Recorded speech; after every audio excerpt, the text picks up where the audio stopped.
All right, guys, and we are live. Um, I have been kind of going over a few things, and I changed some of my audio settings. So if someone in the comments could let me know how the audio sounds, that would be great. I should be coming in a little bit clearer than normal, and hopefully you guys should hear less echo this way. All right, cool. So I just wanted to come on. I'm going to try to do these live streams a little more normal. I'm going to try to do them on Mondays, if at all possible, about this time is what I'm going to try to do. And this way I can, address some of the questions that I get, just like I did in the last live stream. But what I want to do, the whole theme of the live stream or whatever you want to say, I want to start out with the topic that I want to talk about. And then about halfway through, I want to answer questions. Hopefully that works out for you guys. That's kind of the plan. Okay. So today I just kind of want to go over basic exhaust systems and as far as restaurants are concerned and how they operate. Okay. Restaurants are a little different. Okay. So, we have an exhaust and obviously the exhaust fan is pulling air out of the building, right? Okay. So it's there to pull out unwanted, smelly, smoky, whatever you want to say. And again, we're talking about restaurants mostly. Okay. We get into, hospital work and different stuff. You're pulling out contaminants. Okay. But let's just talk about restaurants just to make it simple. The biggest thing I want to bring up is people tend to not completely understand what a building balance is. Okay. A building balance is looking at the whole envelope of the building. When we're talking about a restaurant, we have a problem. Okay. Because, and I'm gonna make a little analogy here in a silly little visual I'm gonna show you guys, but it really kind of shows people exactly what's going on. All right. So in a restaurant, we've got an exhaust fan. Okay. The exhaust fan is running and it is pulling the unwanted air out of the building, the smoke, the smells, whatever. Okay. But the product or the byproduct of pulling that air out of the building is a negative air pressure, because really that's what an exhaust fan does, right? It creates a negative air pressure. It's pulling air from one place and putting it to another. Okay. It's exhausting the air out of the building. Well, when we create a negative air pressure, you have problems with that, especially when you're dealing with a restaurant. Restaurants, we tend to run multiple exhaust fans, and the negative air pressure can be huge. Okay. What we need to do to solve that problem is we need to put makeup air into the building. Okay. When we have makeup air into the restaurant, then we can, balance out that negative air pressure with some positive air pressure, in hopes that typically you want to run the restaurant in a slightly positive condition. Okay. So let's think of the restaurant as an envelope. Okay. I'm going to show you guys a little example, and this is silly. Okay. Paper bag. All right. We got a paper bag right here. Hey guys, that's joining in. We're talking about air balance. I'm going to show you guys a silly little thing right here. Okay. So air balance, you suck on it and the bag collapses, right? Okay. So think of that as your building. The bag collapses when the exhaust fans are running. All right. Again,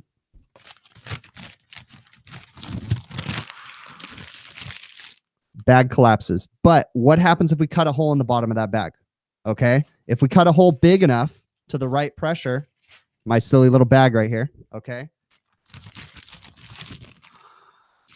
You guys notice nothing happens. The bag doesn't collapse when we cut a hole in the bottom of it. Okay. I know that's silly. I know that sounds funny, but that's the easiest way to explain it.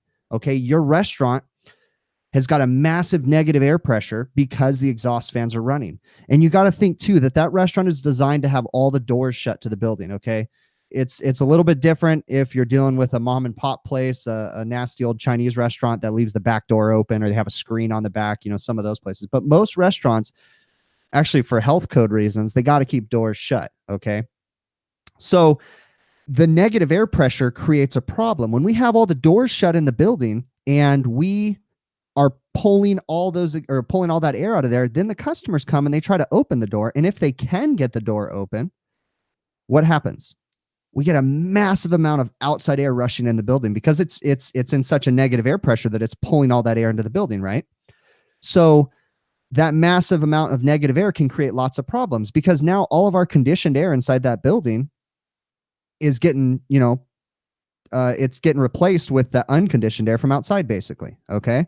So, and especially in the wintertime in the Midwest and back East, we could have some serious problems. Again, I'm going to make you guys, a little bit upset. And I'm sorry to say this, but in California, our winters are 50 degrees. But still, to us, 50 degrees, we're wearing parkas and Ugg boots. We're freezing over here. But, as a joke, but, when we pull in that outside air, it brings that unconditioned air into the building. Okay. So we have to replace that exhausted air with makeup air. Okay. As simple as it is. We have an exhaust fan, and basically the amount of air that you're pulling out with that exhaust fan, the CFMs that exhaust fan is pulling out, we have to put those CFMs back into the building, or that air, I should say, back into the building. We do that in two ways in restaurants. Okay.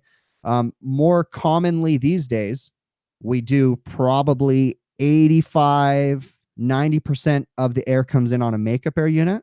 And then the next 15 to 10% left over will come in with our RTU units or our air conditioning units via minimum outside air dampers on your economizers or fresh air intakes. Okay. It's becoming more and more common to use makeup air. In fact, I have some commercial restaurants that don't use makeup air units at all. And they're building, the load calculation was done just using the 3 air conditioners. So they take 3 air conditioners, they have minimum outside air settings on all 3 of those air conditioners, and they run the makeup air through the air conditioners, which is interesting. Okay, because what happens when you lose an air conditioner? You lose your makeup air. Okay, but that's becoming a more and more popular thing to happen, is using the air conditioners for makeup air for a couple reasons, because they condition the air. And this is a common thing in Southern California because we have a very mild, temperate climate. Now, when you're going to go to places that have humidity or extremely cold air, then you're going to use conditioned makeup airs, such as like a captive air unit that might have the DX coil inside of it, or, the gas-fired heating section inside of it. We don't see those very much here in Southern California. For the most part, we just have dry air makeup air units. But it's important to know, basically whether we condition that air through the air conditioner, whether we condition it through the makeup air unit, you'll have to look at your certain situation. But understanding the building balance is extremely important. Okay. And if you guys don't already know, so next time you guys go to a restaurant, open the door. Do you feel a blast of cold air coming in that front door when you guys, open the doors? So, it's interesting. Randy Laz, I think the Nightbot took you out. I don't know what you did. I'll have to look and see. I'm still getting the hang of this Nightbot thing, so it might be a problem. I'm kind of curious what it is that you didn't say anything wrong. It's because you put symbols. I'm still getting used to this Nightbot thing, so I apologize about that, Randy. I'm going to fix that right now, hopefully, and get that turned off. Again, I'm still getting used to this thing, so there we go. It should be turned off now, so let's see what that does. Again, I'm still getting used to this, guys, so okay, so back to the makeup air unit. We need to put that air back into the building. Okay. So, like I said, if you guys watch some of my videos, you'll see where, here, at least in Southern California, where we use the AC units as our makeup airs. Okay. CNH guy, how you doing, man? I'm in Riverside. So Alex, so is it too loud, the mic? That's what I'm kind of curious about, because I can adjust my levels. How does it sound to you guys? Does it sound too loud and too bassy coming over your guys' headphones or your speakers? I know there's a delay in the chat here in a second, so I kind of see what you guys have to say. So let's get back to the makeup air and the air balance. Guys, the guys that are just, okay, cool, right on. So you guys that are just kind of chiming in, we're talking about building air balance when it comes to exhaust fans and when it comes to restaurants. Okay, that's what we're talking about mostly right now. So like I already covered, we have an exhaust fan that pulls the air out, and we have to put air back in the building. So we're going to use a makeup air unit, okay, of some sort. Okay, we may use, like I already covered, we may use an RTU unit with a minimum outside air damper on the economizer, a fresh air hood, different things.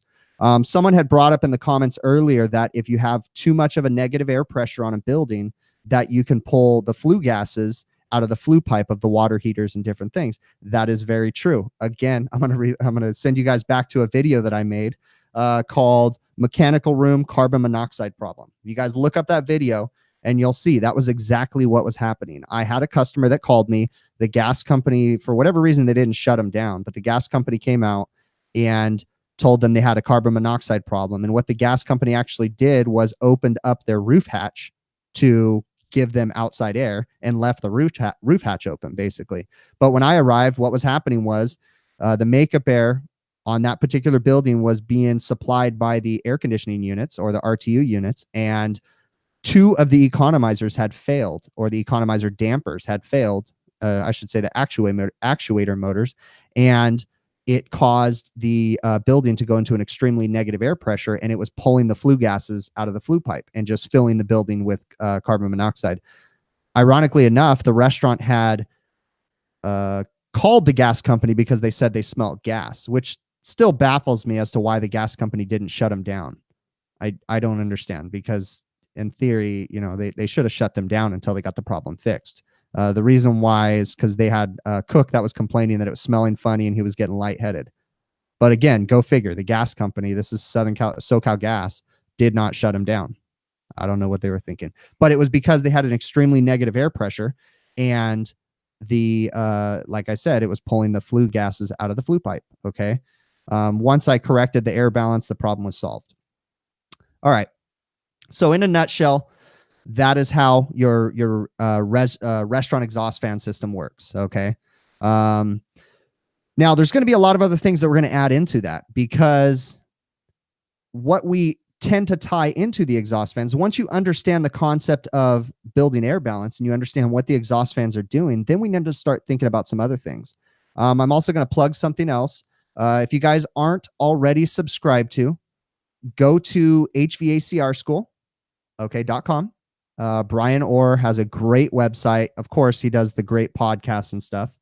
And he has tech tips on there. You guys get those emails if you're already subscribed. If you're not subscribed, give it a shot. He sends you out a tech tip usually every day, and it's got some great information inside there that will, that people are writing different articles for him all the time. So Brian writes, I'd say majority of them, but then he has other contributors that occasionally write articles for him. So I've written a few articles for him. One of them that I wrote is titled HVAC Fire Safety Systems in Restaurants. And that's the next thing we're going to get into when we're talking about the exhaust fans. Okay.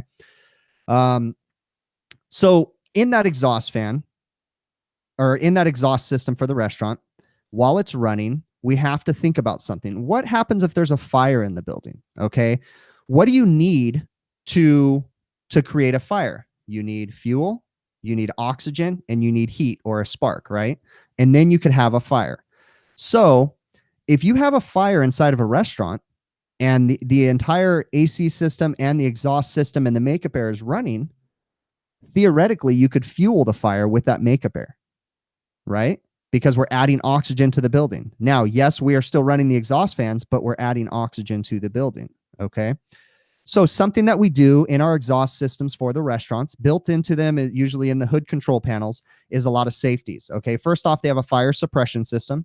That's typically, there's couple different manufacturers, but it's typically temperature devices. It's usually little pieces of metal that, if they melt, they release the fire suppression chemical. It's kind of like fire extinguisher fluid. One of the brand names is Ansel. They'll call them Ansel systems.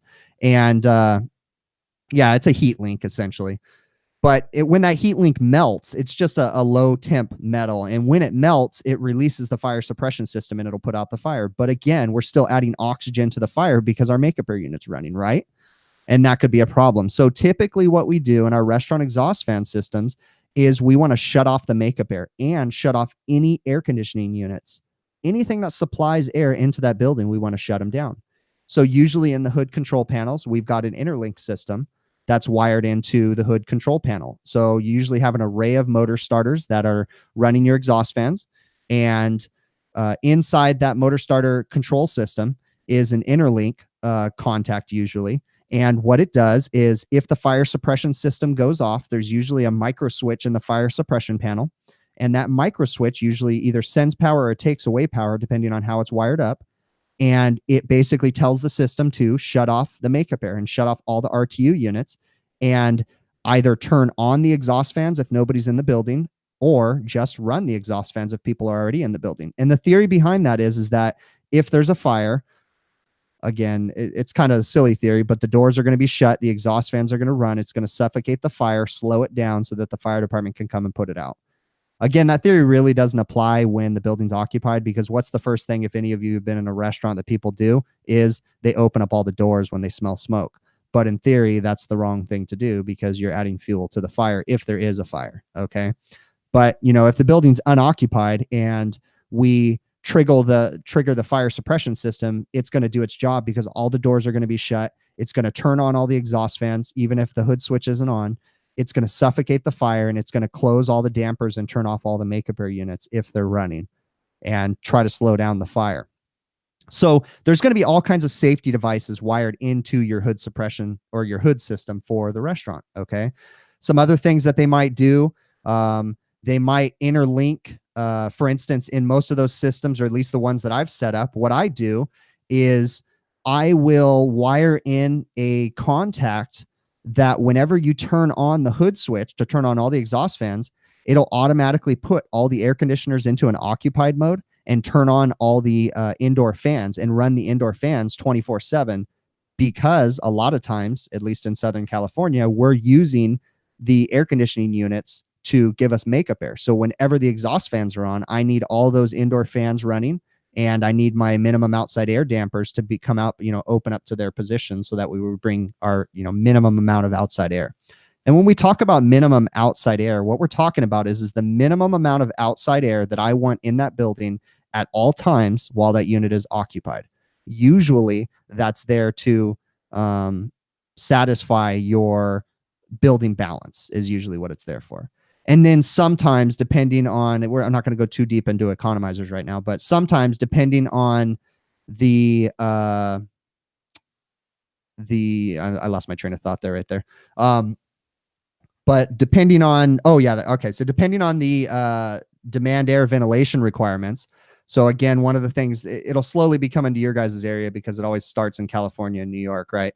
But what we have is we have demand air requirements that basically, per occupant in the building, we need to bring in so much fresh air. So oftentimes we'll do that with CO2 sensors. And if the CO2 levels in the building get up to a certain amount, then we open up the outside air dampers even more to bring in more fresh air in through the RTU unit usually. And again, RTU unit is our air conditioning unit. So we have those relays wired into the exhaust system, so that way we can bring our makeup air unit on at the same time as our ACs. Sometimes we'll do it like if we're working with a nice Lennox unit, or even some of the more high-end train units, different ones like that. We can have an occupied signal that comes into the AC unit that does certain things when we go occupied. So if we get one of the nice Lennox units with the Prodigy controller, or even the old L series units, we can, when I can program that unit so that way when it gets an occupied signal from the hood system, then it automatically opens up the outside air dampers to the minimum position. It automatically turns the blowers on. It automatically starts using the fresh air heating and the fresh air cooling setting inside that unit. So it's very important that you understand all the things that are integrated into your hood system.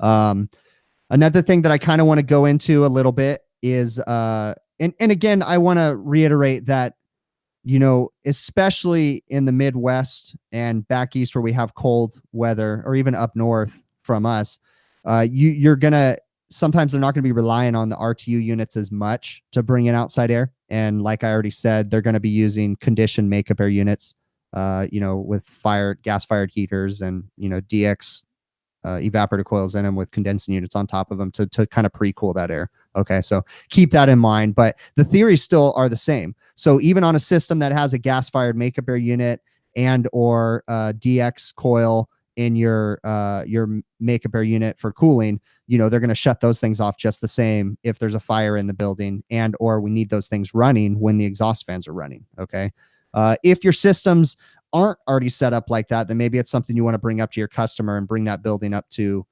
proper operation, so that way we can solve those problems.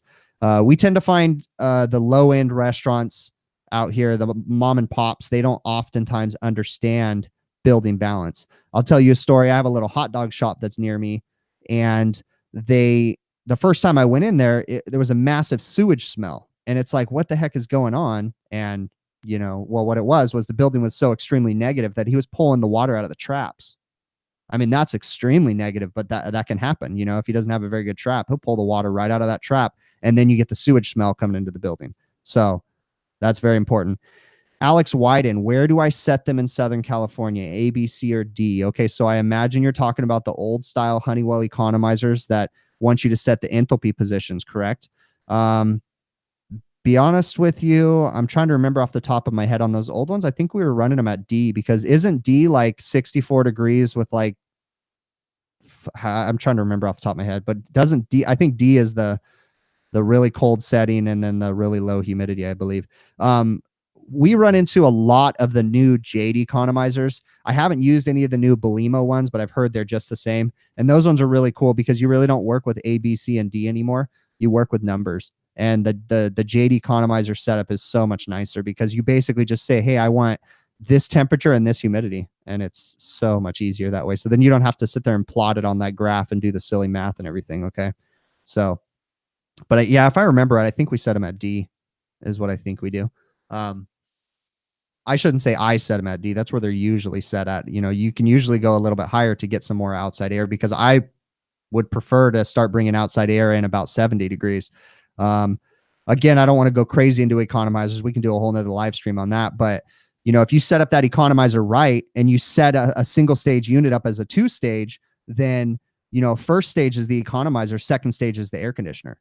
And then, it'll start up on the economizer. And if that doesn't fulfill the needs, it'll turn on the air conditioner at the same time. So then you get a little bit of outside air and you still get mechanical cooling running too. So it's important to understand how to set up those economizers and make sure they're set up properly too. I'd say that's one of the biggest things is setting up your economizers especially if it's a single stage unit, setting them up as a 2-stage unit. So that way you get some mechanical cooling if the outdoor air still doesn't fulfill your cooling needs. So, but again, that's a whole nother thing. I don't want to go too crazy into economizers right now. So,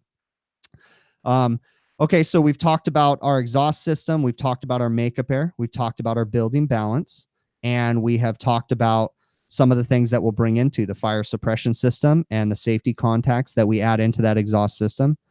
We've talked about bringing an occupied signal to our air conditioners to bring on our RTU units and or makeup air units whenever the hood switches are turned on. That's very, very important. It's also very important that the restaurant understands that they are not supposed to operate their hood system without hood filters inside of them. That's something that very commonly happens. A lot of people argue with you about it, but those hood filters need to be in the hoods when that exhaust system is running, okay? Because the hood filters, and again, I'm not going to name any restaurant names, but there's certain restaurants that their exhaust fans pull all the grease out of the building, and that's not what's supposed to happen. The hood filters are actually supposed to catch the grease before they get into the hood ducts. So if they have a properly set up hood system and they have the right filters in there, the grease that's coming off of their cooking equipment is supposed to hit that hood filter and get trapped and then run down into a grease trap. And then just the heat and the smoke is supposed to go out the exhaust system. Okay, that's typically what happens now. Sorry, I got distracted by one of the comments, but that's typically what's supposed to happen. So it's very important that our hood systems have the hood filters inside of them. Okay. I'm going to go to these comments real quick and kind of read, and then I'll go back into a few other things.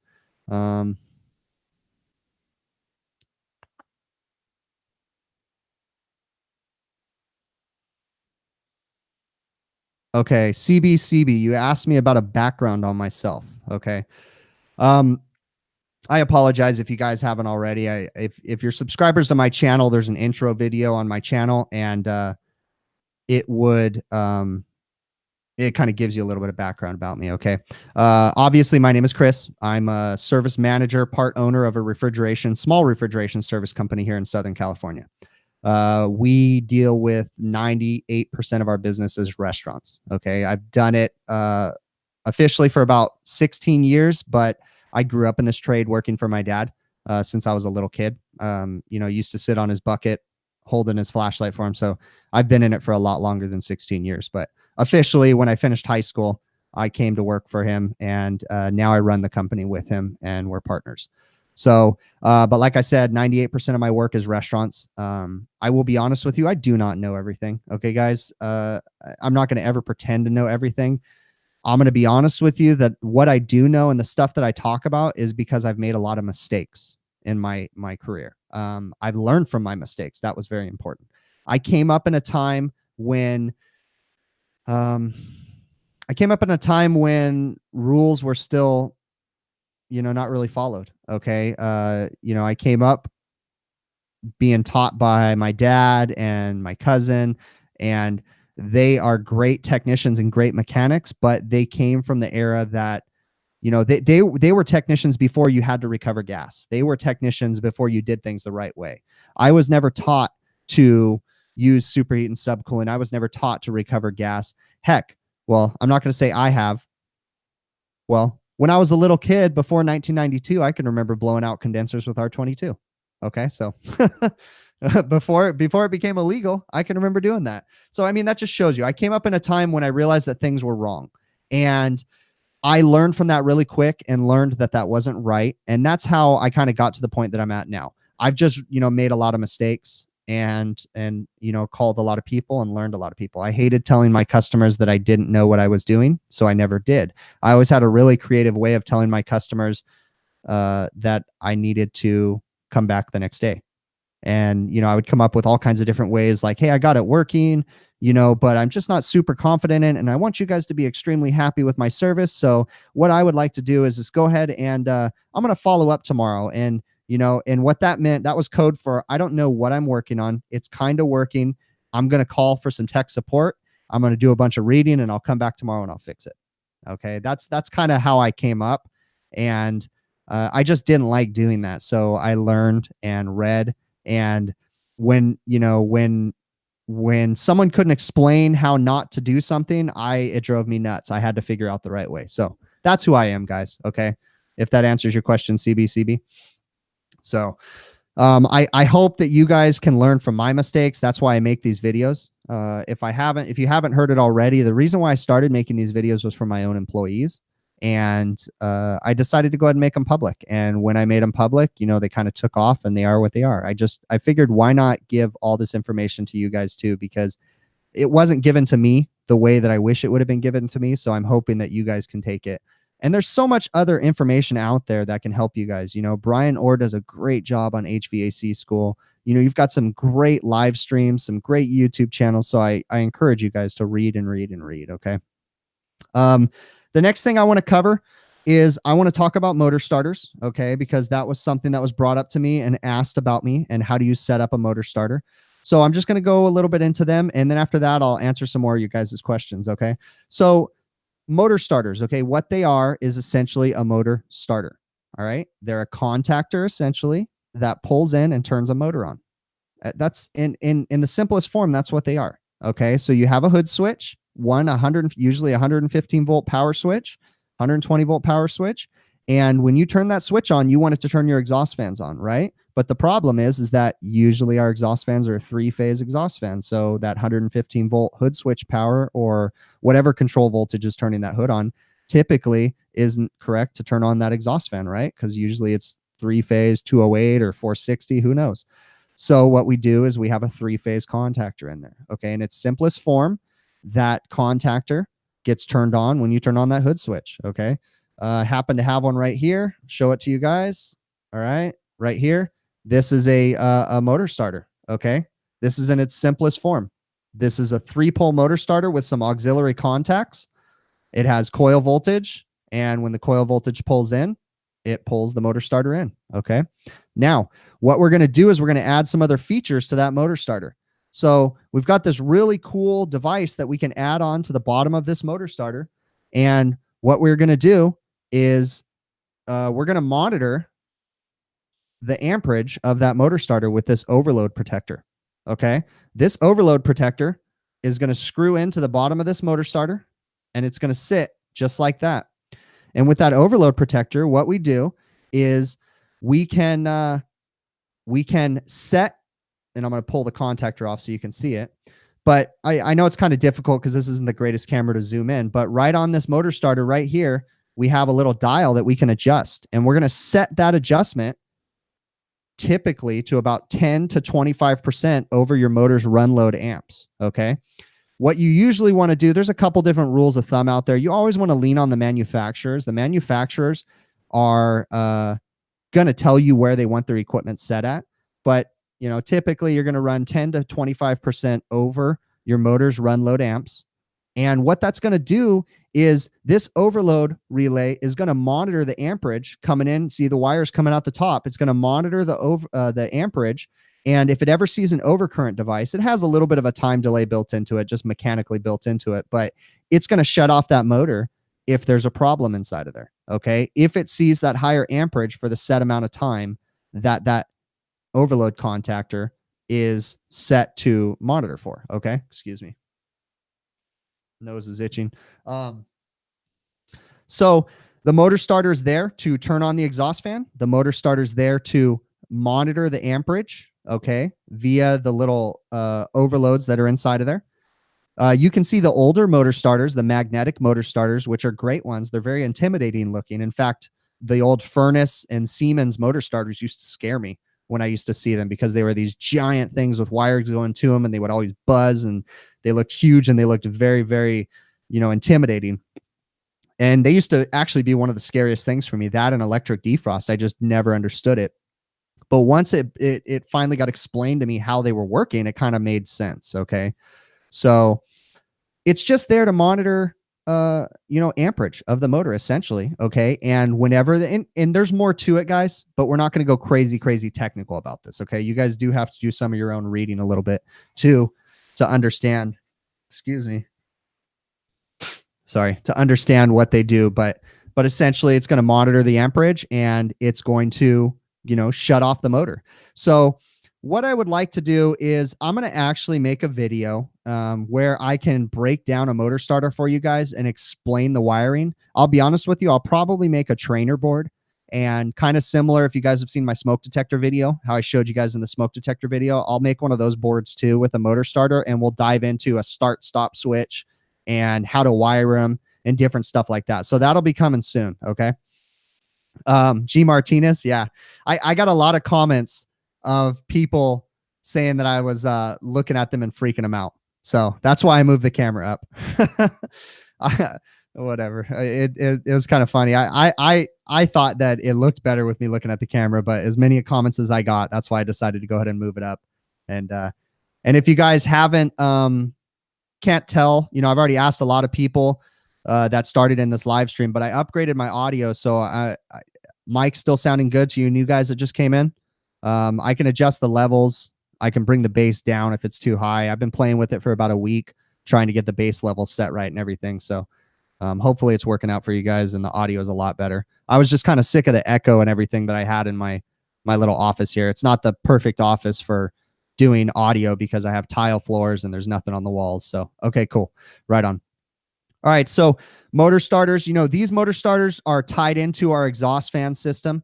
This is how, using these auxiliary relays on these motor starters, this is how they are going to, do different things. We tie them into.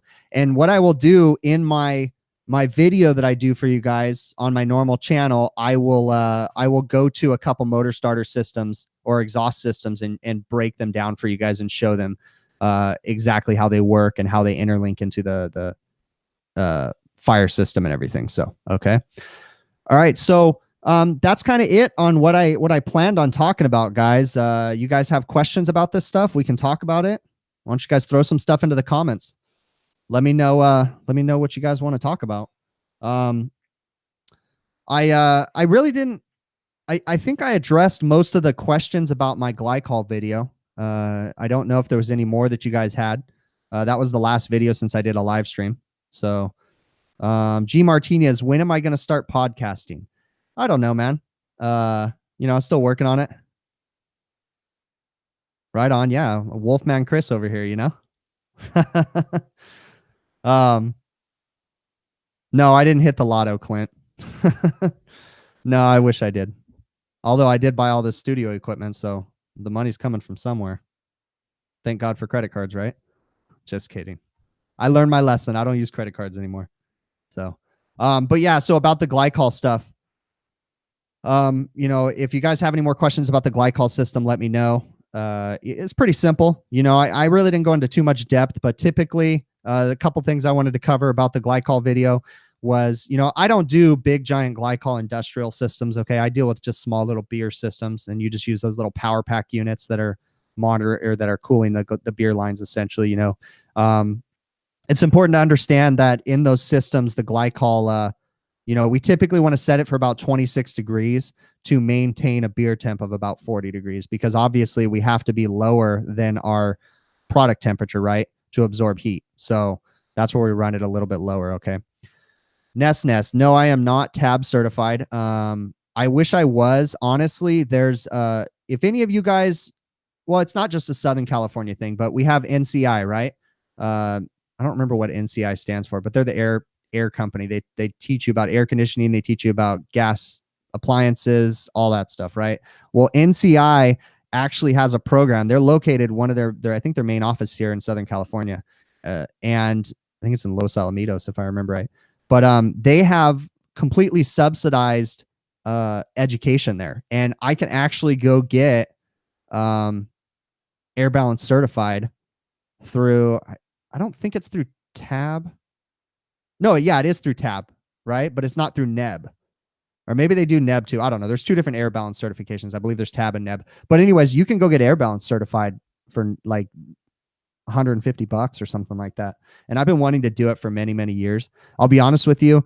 I don't have the manpower or the crew to do any air balances, but just for my own knowledge, I'd love to know how to properly air balance. I mean, I just do it. I'll be honest with you. I think I've showed it in some of my videos. It's a very crude way of checking the air balances, is just lighting something on fire and watching where the smoke goes. Just take some napkins, wad them up, go walk by the door, open it, check the balance, see if the smoke goes in and out. Again, that is not a certified air balance. That's just to get them in the ballpark so they can call the air balance company out. So, okay. So, do I see a lot of, Andrew Redmond asked if I see a lot of exhaust fans tied into the building automation system. I don't work on a lot of systems that have building automation, but I imagine if you're dealing in big giant hospitals and stuff, I imagine that they would tie it into the BAS system. But again, I don't deal with the building automations too much.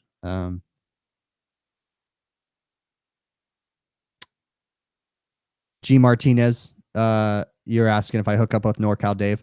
I've thought about the podcasting thing, and eventually, honestly, yes, I will do something. I know I've mentioned it a few times. It will come. Just kind of slowly easing my way into this. Right now, the plans are to, obviously, I updated my audio equipment so that way I had better sounding mic and everything. And I'm just kind of going to start doing some of these live streams a little bit more, getting used to that. And then, maybe we'll think about doing a podcast. I have been doing some research and stuff, and, maybe we'll do something. Definitely, like I said in the last ones, I'm going to need, people to come on there every once in a while and talk and stuff like that, because I don't think I could fulfill a podcast 100% by myself. I don't like to hear myself talk that much. So, OC Dobb, you're asking how much air or CFM should be drawn through the hoods to remove certain amount of heat load.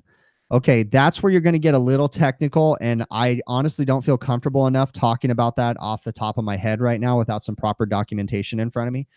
But you do need to understand that sizing exhaust fans is a very, very important thing, and they need to be properly sized. So you can't just guess. You can't just throw, let's just throw this size exhaust fan up on top of that roof. Okay. You do have to do a proper heat load for the building, and a restaurant heat load calculation is a very technical thing. It's not like doing a little box load calculation for your house. You got to take into account everything that's going on in that restaurant. You're going to take the BTU output of every heating appliance that's in that building, which is going to be tons of it. You're going to take a lot of things into account. So, you definitely, that's a week-long podcast talking about sizing equipment and doing that. Okay. But it is important that people understand you don't just throw things in there. You don't just, wing it and throw an exhaust fan on there. Okay. It's very, very important that you size them properly. Okay. Ness. Oh, it's Nesu. Is that how you pronounce that? You said your boss tried to have you do an air balance when economizers and exhaust fans were broken. yeah, that it's not going to work. In order to do an air balance, that building has to be working 100%. All the exhaust fans have to be running, all the doors need to be shut to the building, and the makeup airs or whatever's bringing the outside air into the building all has to be running properly. Hood filters have to be cleaned. AC filters have to be cleaned. All the AC, if you're using outside air through the ACs, all the indoor fans have to be running. I mean, there's a lot of variables that go into a building balance. So it's very important that you understand. And I would strongly urge you guys not to touch anything to do with the building balance unless you really, really know what you're doing. Because especially if someone's paid a certified air balance company to come in there and do that air balance, that's a lot of money that you're going to be messing up. So don't play with it if you don't know what you're doing. So, okay, I'm just kind of going through the comments here, guys. Oh, I got you. No, Dave's a good guy, man. Dave's a really good guy. I'm going to be honest with you. NorCal Dave, and yes, I imagine I can understand why you say we're opposites, but NorCal Dave, watching his videos, I watched those for years. Those are what gave me the motivation to make my own videos. And no way do I think I'm better than him. NorCal Dave is an awesome mechanic. And I know that's not what you're saying, but I'm just saying he's a great guy. And if you guys aren't already subscribers, which I'm sure you guys all are, I think he has just about 10,000 subscribers. He is a great, great guy. And I don't know if you guys know this about NorCal Dave. I heard this on a podcast when he did the podcast with Zach and Ralph a while back, is that, all those videos that he does, that's a side hustle for him. He has a side business. He works at a college full time. And every video you guys see is NorCal Dave doing it on the side. Again, full business. He's not he's not stealing work. I mean, he's got an actual business and everything, but that's a trip. That dude is a hustler. He's an awesome dude. And Dave, if you happen to watch this, I love your videos, man. So Dave's a cool guy. Okay, I'm just going to go through the comments here.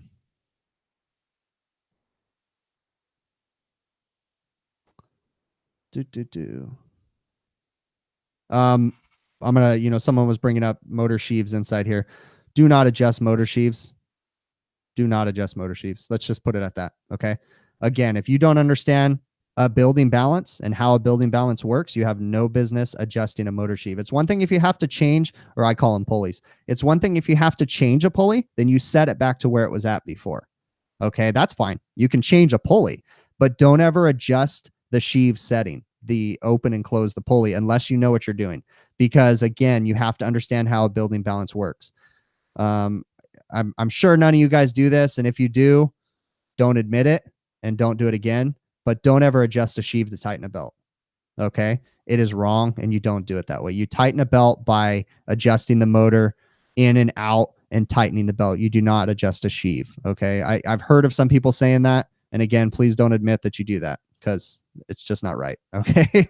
Don't do that. Don't adjust motor sheaves that way to tighten up belts, and don't adjust them to change airflows and different things unless you know what you're doing. Okay. Or unless the customer signs off on it. I've had customers that have had professional air balance companies come out and balance the building, and then all of a sudden it doesn't work right. The air conditioners don't work right. And you find out that they changed pulleys in the air conditioners. They slowed them down. They sped them up. And I've had them sign off on me going back in and adjusting all the motor pulleys back to the factory set point to get proper airflow.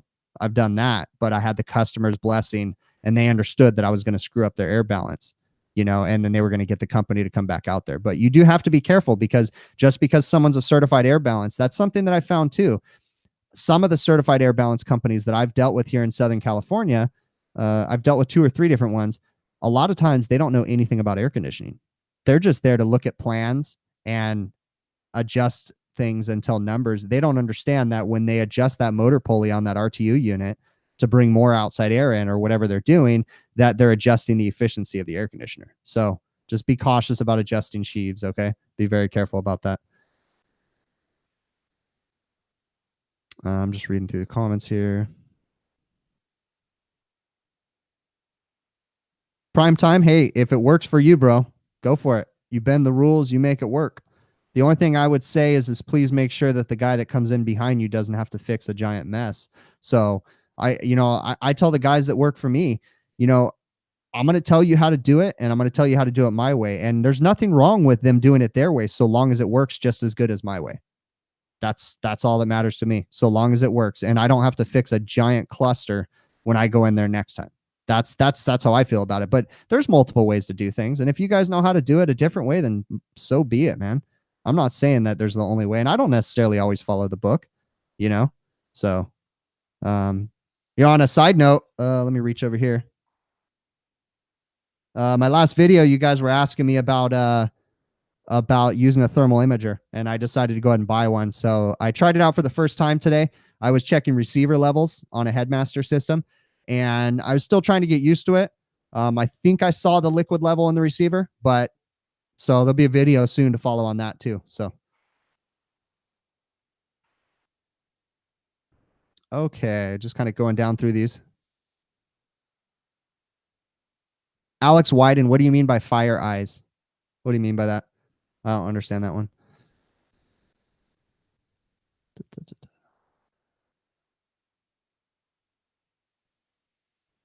Okay, Jonathan Aguas, I believe. Forgive me if I'm butchering your name. You're asking me to talk about TD from an evaporator saturation temp and box temp. Okay, so the TD, and this is a very confusing thing for people that go to air conditioning school and then start learning refrigeration, because a lot of times in air conditioning school we're talking about a TD, and that's our temperature difference between return and supply air, right? Well, if we want to get technical, that's actually our delta T. And that's, but essentially if you break down delta T, that just means the difference, right? But for all intents and purposes, let's call the air temperature difference or temperature split across an air conditioner our delta T, okay? And let's talk about our TD as far as refrigeration goes. That's going to be your return air temp difference between the saturation temperature of the refrigerant or your evaporator coil temperature and the return air temp, okay? The TD is essentially a byproduct of your superheat setting, okay? Your system was designed, and your evaporator coil and your let's just talk about a walk-in cooler. Your evaporator coil was designed to run at a certain TD, okay? Typically, we're going to just use 10 degrees because that's a very common number on a general product evaporator coil. For a walk-in cooler, we're going to run about a 10-degree TD. And that was designed to put out so many BTUs at a certain TD, okay? So to change the TD, what we would do on that particular system, let's say we needed to fine tune it, is we would adjust our superheat, right? Because if it's the temperature, if it's the difference between our return air temp or the air coming back into the evaporator and the saturation temperature or the evaporator temperature, the temperature inside the refrigerant lines, okay, the refrigerant temperature, if it's the difference, then by adjusting your expansion valve, we're going to adjust that temperature difference, right? So you typically, if a system's been designed properly, what you're going to do is you're going to install the proper expansion valve, and then you're going to set the superheat, and your TD should actually be whatever the coil manufacturer's designed it as, or the person that designed your box. Your TD is going to essentially be the byproduct of your superheat setting, okay? So when you adjust your expansion valve, you're theoretically going to change your TD across that evaporator. Okay, keep going down here through here.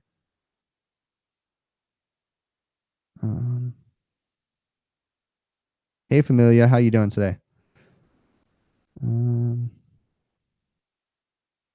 Yeah, I'm going to let you know, Familia, with that thermal imaging camera. I'm super excited. I'm hoping that it'll work to check refrigerant levels in a receiver. That's what I'm hoping for. I'm hoping that it'll handle refrigerant levels, so that way I don't have to use my heat source and pump the receiver down anymore. That's what I'm kind of aiming for, but we'll see. We'll see how that works. So, and I'm going to give it a couple days, and if it doesn't work, I'm going to send it back. So, but like I said, I only used it for a few minutes today. I don't really know exactly how it worked, and so we'll check it out. So,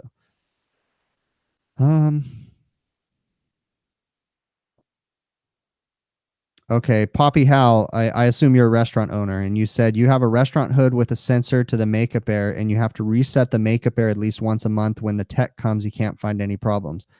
If the tech can't figure it out, then maybe it's time to talk to another tech. Not saying anything about that tech, but sometimes there's problems that I can't figure out, and sometimes it takes a second set of eyes to figure something out.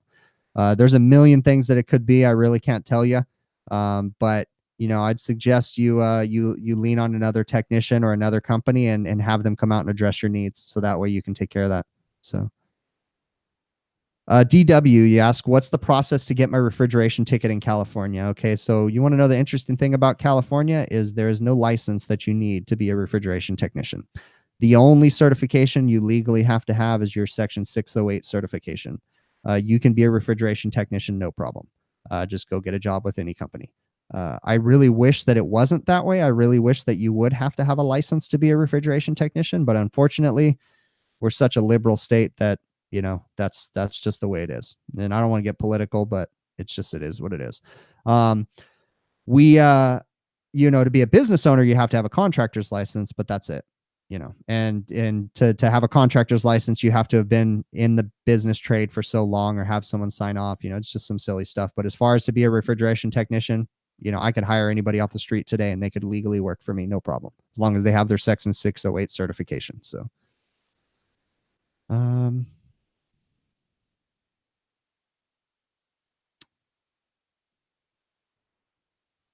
keep going here through the comments, guys.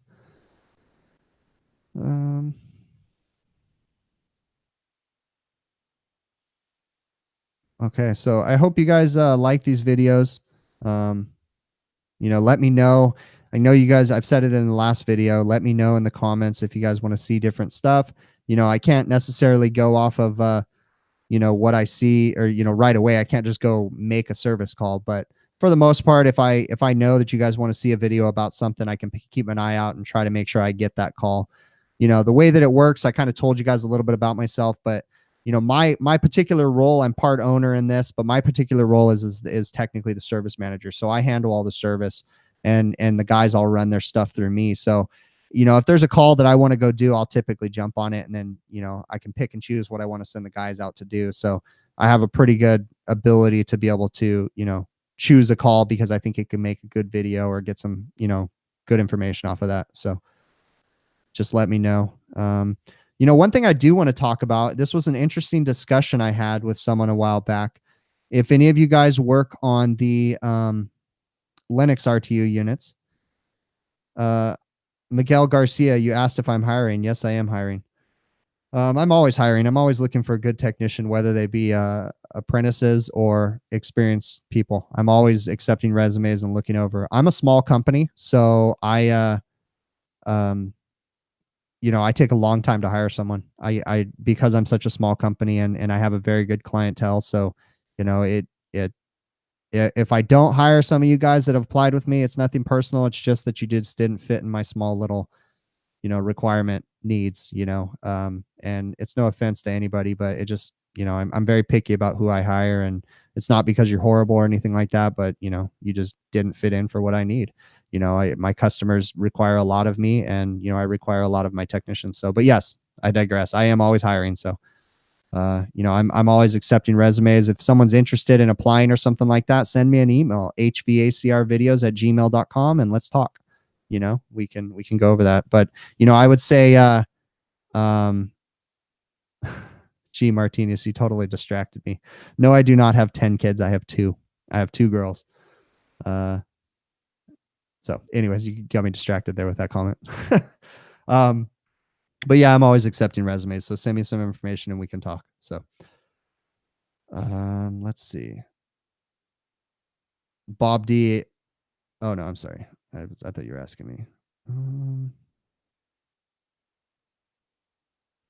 Yeah, there's a lot of people that don't have pride in this industry, Primetime. I'm not going to say it's the other YouTube technicians, but there's a lot of people. So I wouldn't say a lot of people in this chat, but there's a lot of people. I would say that a lot of our problems in this industry are misinformation and not being told the correct things. And people not questioning things. That's the biggest thing, is just question, just ask. And you can learn how to do things. Don't be afraid to ask questions.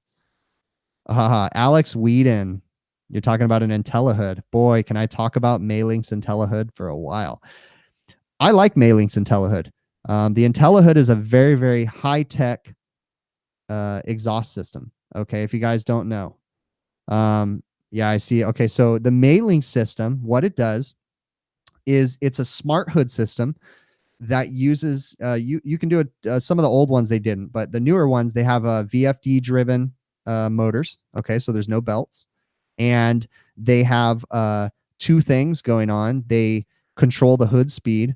They usually run a few. Well, it's a variable speed system. It has a lowest, like a minimum setting, and then it varies from that point. But they use temperature sensors in the hood system, and then they also use optic sensors. So they use kind of infrared, I guess you can call them, sensors that shoot a beam across the hood, an invisible beam that you can't see. And when that beam is interrupted by smoke and or the temperature inside the hood gets to a certain temperature, it ramps the exhaust fans up to a high speed. And then when that temperature drops and or that hood beam interruption stops, the smoke goes away, then it'll typically slow down the hood system. Okay, it's there for energy efficiency. What one of my particular customers quickly learned, and this is just their opinion, it does not reflect all the IntelliHood systems out there, but their opinion was the repair costs on that system were much more than the energy savings. And actually, in the video that I'm going to show you guys, where I break down an exhaust fan hood system, I will bring up and show you an IntelliHood system that I completely bypassed because the customer no longer wanted to buy the $1,000 motor starters that were constantly going bad on their system, and they wanted to, just go ahead and bypass the system and put it back into a normal motor starter situation. Now, I will say that this particular customer did not have any power conditioning on their building, and I believe that that is most of their problem as to why they would lose motor starters, every 3 years, and they had 5 exhaust fans, so they would lose 5 motor starters every 3 years at the sum of $1,000 a motor starter. And that wasn't even me buying the motor starter. The customers were buying them direct. So it was very expensive for them to fix that system. But I'm not faulting Maylink or IntelliHood because I honestly believe that it was the customers by not having power conditioning, not, maintaining and monitoring the power coming into their building. And that's what was causing all their problems. But the IntelliHood system is a really interesting and really cool system. So if you guys have a chance to work on one, check it out. So superior. Yeah, I appreciate that, guys. Give me a thumbs up in the video. Whenever you guys watch these live streams and these videos, the thumbs up, they help us with YouTube because YouTube basically pushes us up in search results based off of the interaction we get in our videos. So thumbs up in my videos, they really help me, and comments, they really help me. Heck, even a thumbs down. If you guys don't like my video, give me a thumbs down. It doesn't hurt me. It helps me. So any kind of feedback in my videos helps me. So not that I want you guys to all go hit the thumbs down, but whatever, any kind of feedback, even if you guys don't like my video, give me the feedback. I appreciate it and it'll help. So Nesu, yes, people with no pride, they keep me busy too, and they keep me making a lot of money. So, and they keep all of our technicians busy, and we get to do all kinds of stuff. So Alex Whedon, yeah, I've worked on a lot of mailing systems. They're really good systems, but you just got to make sure you have proper power coming to them and condition that power. So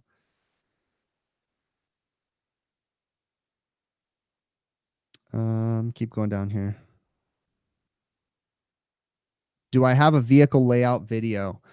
No. Well, do I? No, I think I made a video showing my vehicle. I think I did. Look through my channel. I'm pretty sure I did. I know I did one where I was cleaning my van, but I thought I did a video where I broke the inside of my van down. I'm pretty sure I did. So look in my channel. You'll see it.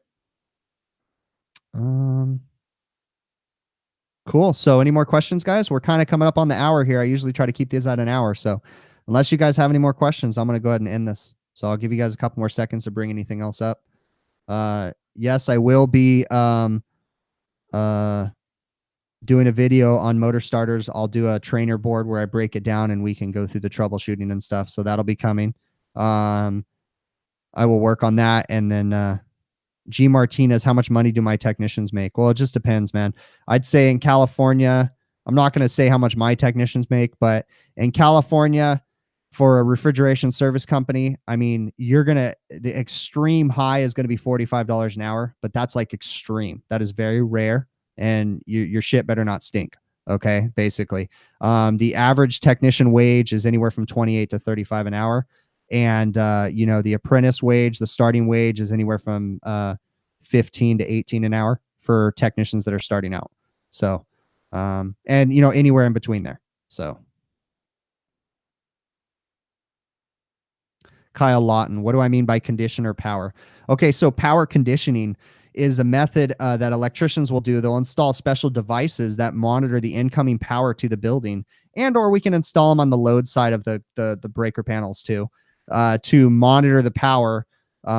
We have, like, I'm not going to get crazy technical, but you can buy power conditioners, like cheesy little phase monitors and different things. But power conditioning essentially is looking at the power, and if it doesn't meet a set of certain criteria, then something happens because of that. Okay. So let's just say we have bad power coming into the building and we have a power conditioning monitoring device on that building.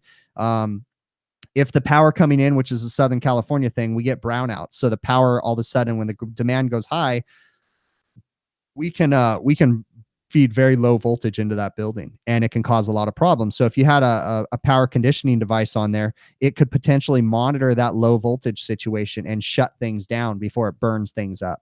Okay. So if my restaurants had proper power conditioning on their mailing hood systems, which also would include grounding rings on the VFD motors, then they could potentially eliminate problems. Because I would say that that's something that can happen too, is that if your motors aren't working right, or you have problems with the motors, they can actually ruin the VFD drives too.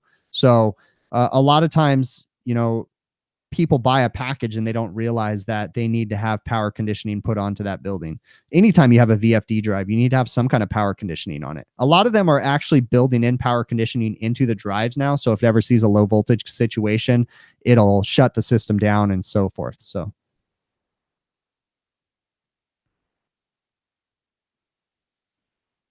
Nesu, do I work on hot site equipment? No, I do not. Just because I say super busy in refrigeration. And do I recommend CEFSA? Of course I do. I recommend any kind of certification you can get. Okay. There's a lot of people that don't like NATE certification. I have a ton of NATE certifications. Okay. Just because I like them. I like to have any kind of certification that makes me feel like I've passed a test. Okay. Yeah, I got to pay a couple bucks a year, something like that. And I got to take continuing education, but any kind of certification you can get, go for it. But I will say that the CEFSA certifications, unless you work for a CEFSA contractor, they're really expensive. So, but sure, man, any kind of NATE, CEFSA, if you can pass an RSES CM exam, you know your shit. I challenge anybody in here that doesn't to try to take an RFE or a RSES CM exam. And, if you think NATE was hard, boy, let's just put it this way. I still haven't passed my CM exam for RSES. I've taken it twice. Now, I will say that I never studied one bit when I took both of them. That if that tells you anything, I just kind of took them to see, hey, what'll happen? Let's see what happens. And I failed it both times. But the RSES certification is intense. I don't think I mentioned RSES enough. I'm a very active member in my local chapter here in Southern California, the Arrowhead chapter. RSES is a huge resource for me. It's a great resource for any of you. Even if you don't have active chapters near you guys, join an RSES. Just joining them to get access to their website is totally worth it. So any kind of certifications, though, you guys can get them. They are, anything to make yourself hold you to a higher standard, hold you to a higher level. Go for it. Okay, keep going. G Martinez, 3 cheeseburgers. Yeah, I'd give you 3 cheeseburgers, dude. But I ain't buying you In-N-Out cheeseburgers. I'm buying you McDonald's cheeseburgers. So, Andrew Jacks, you said you'll do it for. See, Neff, G Martinez, buddy. Andrew Jacks is doing it for 2, bro. So, you better step up your game. Make me a better offer. CBCB. Yeah. YouTube analytics tell me that most of my viewers are in North America, but some of them are up in Canada too. Is that where you're at? Is Canada? I think that as far as around the world, believe it or not, I get a lot of viewers from Saudi Arabia. Yeah, it's very interesting to see the analytics and how that breaks down. In fact, I'm going to pull this up right now. Let's go to my analytics page here and see. Kyle Lahan, you're starting to realize you're underpaid. Hey, man, I wouldn't say that. It just depends on your skill level and where you're at and what you're doing. Restaurant refrigeration is hard because you have to know air conditioning, refrigeration, and all that stuff. And, different areas of the country, I don't know where you're located at, but different areas of the country, pay can be totally different. And, when I say that $45 an hour pay, like I'm telling you, almost nobody gets that. So, but I mean, if I had the right person come to me, that you would have to be the total package though. Attitude, behavior, appearance, and everything, and skills and all that stuff to be getting $45 an hour. I mean, your shit really can't stink. So, white man always taking the Mexican man job. Come on, G Martinez. I'm in California, bro. I'm the minority here, dude. I'm pulling up the analytics right now to see. Everybody's underpaid. I'm underpaid, guys.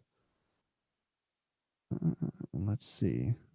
See, this is where I have a hard time, is pulling up where it tells me where people are watching my videos from. That's where, oh, here we go, right here. Top geographies. So, let's see. Wow. Believe it or not, I have a lot of watch time from Alaska. Someone in Alaska is really bored and they're just watching my videos. So 74% of my views on my YouTube channel. Justin, thank you very much, man. I really, really appreciate it. 74% of my views on my channel come from the United States. 4.8% come from Canada. 3.4% from the UK. 1.5 from Australia. 1.2 from Saudi Arabia. That's very interesting. I get more viewers from Saudi Arabia than I get from Mexico. I thought that would have been different. I would have thought that I would have gotten more people from Mexico. I've actually thought about, because I think that these videos can help technicians in Mexico. So I've thought about, but it costs money, but I've thought about paying to have someone transcribe my videos, the subtitles, into Spanish, so that way people in Mexico can watch them too. I've had some people that spoke Spanish send me messages saying, please transcribe them, but just the cost was too high. Jonathan Aguas, what cities in California do I service? So I'm located in the Inland Empire. I live in Riverside, California. That's where my service company's at. So the areas that I service are Orange County and the Inland Empire. So I, basically this may not affect all you guys here, but my extremes are, I basically go from the 605 freeway. So from La Habra to Buena Park, and then I go down to Mission Viejo. I go out to Temecula, out to La Quinta, California, which is in the Palm Springs area, and then I go up to Barstow, and then everything in between. But the Barstow, the La Quinta stores, those are extremes. I don't do a lot of work in between Riverside and Barstow, and in between Riverside and La Quinta. So, but yeah, Inland Empire and Orange County, that's mainly what I service. So Mexico doesn't have refrigeration. Sure they do, man.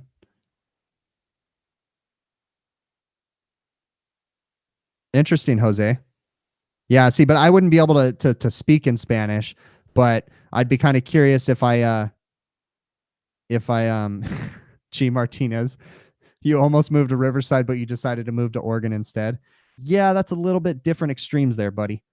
If I could move to Oregon, I would move to Oregon. Shoot. It's beautiful there in the weather, but my wife wouldn't handle. She likes the beach. She likes the warm weather. So she can't handle the cold and the rain and the actual seasons. Neither could my kids. So pressures and temperatures, Justin Benson. What do you want to know about pressures and temperatures, man? I'm going to check something out real quick, guys. Just want to see where we're at. Okay.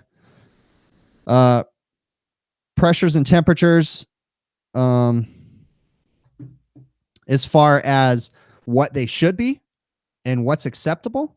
So, I can give you rules of thumb, and, it depends on what refrigerant, kind of like Kyle Lahan just said. It's Lahan.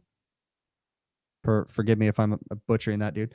But yes, he's correct. It depends on what refrigerant and what application. So we're talking medium temperature refrigeration. Let's just, in a nutshell, we're going to say medium temperature walk-in cooler. On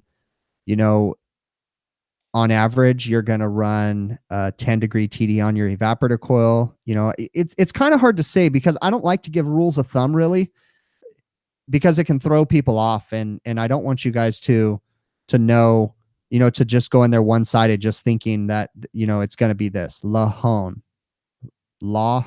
Okay, cool. Um, I don't want to ruin you guys with rules of thumb. All right. But, it's important to understand and know what the manufacturers require on that particular equipment. Okay. So if we know that our refrigeration, our walk-in unit was designed with a 10-degree evaporator TD, that's easy. Okay. So our evaporator saturation temperature should be 10 degrees below the box temperature. That's where your suction pressure should be when it's down to, well, typically when it's down to temperature is what you're going to say. So your suction pressure should typically be on a walk-in cooler that has a 10-degree TD, should be about 10 degrees below the box temp. Okay. And your head pressure, you know, I don't really like to tell you what your head pressure should be. I mean, there's rules of thumb anywhere from 20 to 30 degrees above ambient is what your liquid saturation temperatures are going to be. But I would say on a refrigeration system, you're typically going to clear a sight glass and your head pressure is going to follow, so long as you don't have a dirty condenser or a bad condenser fan motor. Okay, so I'm going to keep looking at the comments here. I would like to talk more about the refrigeration temperatures and in another video, okay? A little bit more where I can spend some more time on it. So just keep an eye out and send me an email and remind me to do that. And that one's an easy one. So Superior, you're saying I need to hire HVAC Life with Alex. Yeah, he had what did he have? He had kidney stones, didn't he, or something? He was in the hospital. I know that guy was hurting. I saw him post on social media saying that. G Martinez, you're going to start your own refrigeration business. Good for you, man. That's good. There's a massive need for refrigeration companies right now. So yeah, Nesu, yes. Rule of thumb is what you do when the manufacturer can't tell you. That's the right way to do it. Okay. I would suggest, if you guys don't already, go pick up the book, Commercial Refrigeration for Air Conditioning Technicians by Dick Wers. Order that book off Amazon. Awesome. Linux RTU overviews, Andrew Jacks. I can do that all day long, man. Linux RTUs are my bread and butter. I mean, I'm not going to say I'm the best expert in the world, but I work on them a lot. So I can definitely work on that. Yeah, kidney stones. Yeah, that was a bummer. That I sure hope Alex is doing okay. I know, but he was like back to work like almost the next day, right? So keep going here. Andrew Jacks. Yeah, I'm gonna go over that. I can make a video about those, dude, doing the Linux units. I actually have quite a few videos about the Linux units and how to navigate the old style M18 boards. You guys go through my videos and you'll see that. Turbo ice makers. No, I've never worked on a turbo ice maker. I don't know if that's a new one. Yeah, that's nuts. HVAC apprentice, to think he was back to work. Like, oh my gosh, dude. I'm sorry if I was peeing out rocks. It ain't happening. It's gonna take some time. Thank you guys. Thanks for watching. It's really time that I end this, because I told my wife I'd be in here for an hour, and we're gonna go have dinner. So send me some emails, guys. Send me some comments. Give me a thumbs up on this video. I really, really appreciate it. And any of you guys, it's not going to happen today, but any of you guys that are well versed in refrigeration and be interested in doing an episode on a podcast with me or something like that, send me an email. Let's talk. Maybe we can do that. Maybe we can work on I can get you on a podcast with me or something like that. I already have some ideas and some things I want to talk about, but it's definitely something. So thanks again, guys. And if I haven't answered your email, Justin, email me again. There's a bunch coming through. Sometimes I miss them. So if I haven't answered your guys' emails, keep sending them. You're not going to piss me off. Just keep them coming. So, all right, guys, I got to end this. So I will talk to you guys later. And 5, 4, 3, 2, 1.